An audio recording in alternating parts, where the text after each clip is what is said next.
Bonjour à tous les cancers, ici votre horoscope pour le mois du juillet 2016 et le mois juillet c'est un mois très dynamique parce qu'il se forme un grand carré et quand il se forme un grand carré ça veut dire des manifestations, ça veut dire des changements.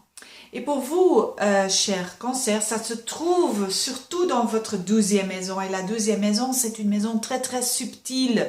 Donc pour vous ça veut dire que c'est un très bon moment pendant le mois du juillet pour voir des changements en ce qui concerne l'inconscient. Donc des choses qui n'étaient pas très claires en ce qui concerne votre personnalité. Donc c'est voir des choses qu'on ne savait pas, même si vous avez 70 ans ou plus. Parce que on a toujours des blind spots. Et c'est ça qui est le plus important pendant le mois du juillet pour les cancers. On peut dire des blind spots, ce sont des choses qu'on ne savait pas qui étaient en train de se faire.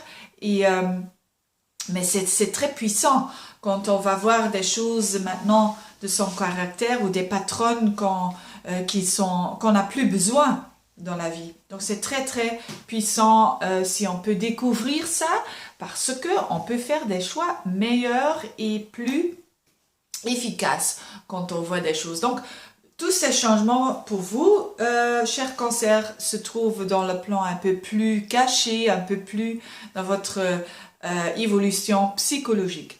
Et quoi d'autre? Eh bien, vous avez aussi le Mars dans le signe du Scorpion en rétro, c'est très bon pour vous parce que c'est pas mal du tout parce que Scorpion c'est un signe de l'eau aussi, justement comme vous, et ça se trouve dans une partie de votre horoscope qui est très créative. Et normalement, les cancers, c'est un signe très créatif, très créatif. Donc ça va augmenter votre possibilité d'être plus soi-même, d'ouvrir son cœur, le cœur, c'est très important pour les cancers.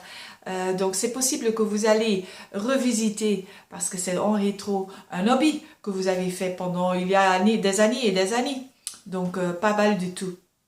Et aussi Jupiter, qui se trouve dans le signe de la Vierge, va faire un bon trigone avec Pluton et ça c'est très bien pour vous sur le plan relationnel parce que Jupiter c'est l'expansion, c'est dans votre 3e maison, donc si vous êtes célibataire c'est possible que vous allez rencontrer quelqu'un sur l'internet par exemple parce que ça c'est la 3e maison, c'est communiquer avec des gens.